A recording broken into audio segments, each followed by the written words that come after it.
बेटी बचाओ बेटी पढ़ाओ के मुद्दे पर विपक्ष में बात की कि जिस सरकार ने बेटी बचाओ बेटी पढ़ाओ जैसे नारे लगाए हैं, हमारे समाज में हर एक व्यक्ति के सामने ये संदेश बताया जा रहा है कि बेटी बचाओ बेटी पढ़ाओ। वहीं हम न्यूज़पेपर में ये भी पढ़ते हैं कि 5 साल के बच्चे के साथ हैवानियत जैसा व्यवहार किया जाता है, तो कहीं बदायूं जैसा दुष्कर्म भी हमें देखने को मिलता है।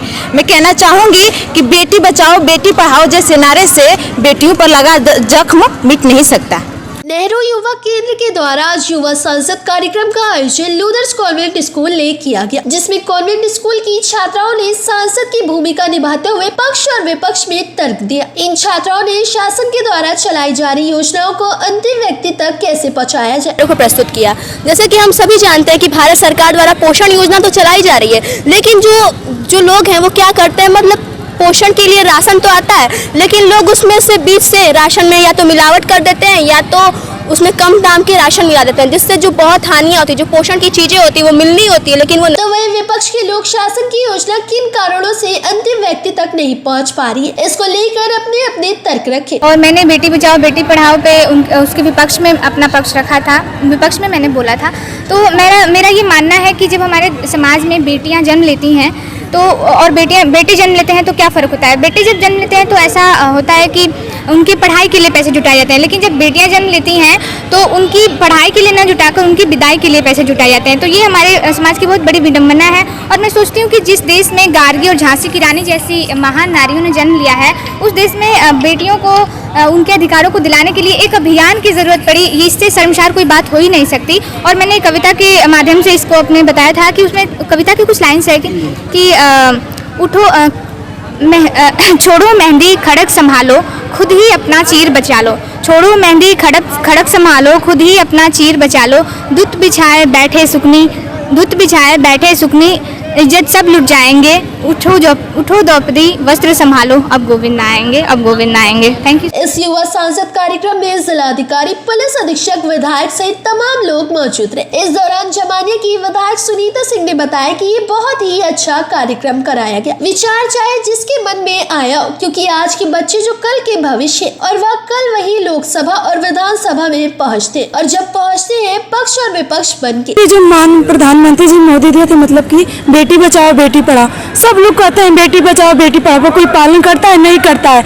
आजकल लड़की सड़क पे चलते हैं, देख लड़की को अपना नारी को देख के कहते हैं चलो टाइम बताओ। ये नहीं बताते कि तुम काम करो, आगे बढ़ो, उस मुकाम पे पहुंचो। तब ना बेटियों को समझ में आया कि बेटी बच रही है, बेटी पढ़ रही है। और हमें शिक्षा का भी है, तभी तो हमें अधिकार मिलेगा।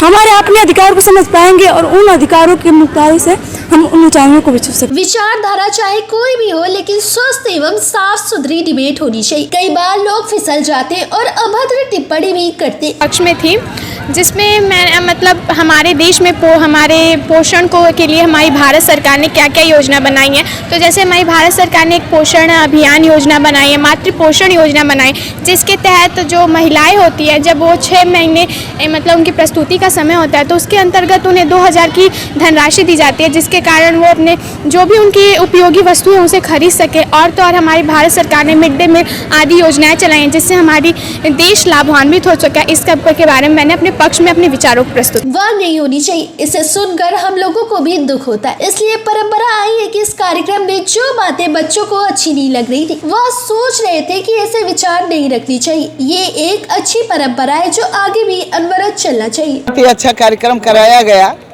और ये विचार जिसके भी मन में आया हुआ, जैसे भी हुआ हो, ये बहुत ही अच्छा कार्यक्रम था।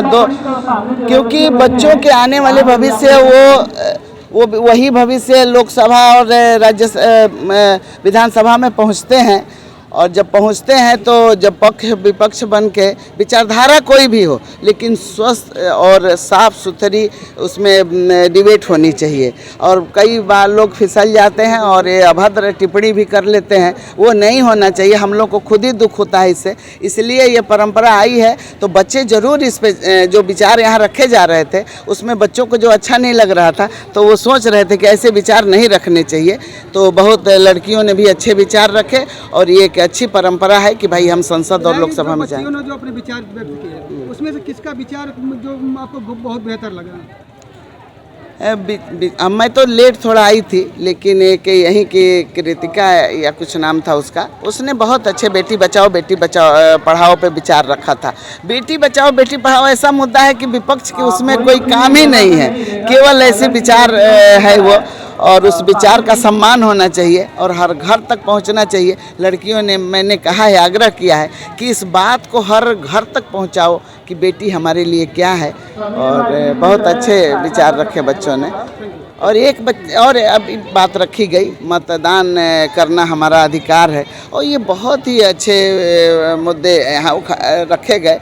मतदान करना हमारा अधिकार है और हर व्यक्ति मतदान करे, इसके लिए प्रयास। और आप लोगों से भी मैं निवेदन करूंगी कि इस बार गाजीपुर में रिकॉर्ड मतदान हो, और मैं यहीं से शुरुआत हो, और मतदान हर व्यक्ति का अधिकार है, इसलिए एक मजबूत और स्वस्थ लोकतंत्र की स्थापना होती है, इसलिए मतदान जरूरी है। आप लोग से भी निवेदन है इसका प्रचार प्रसार करें।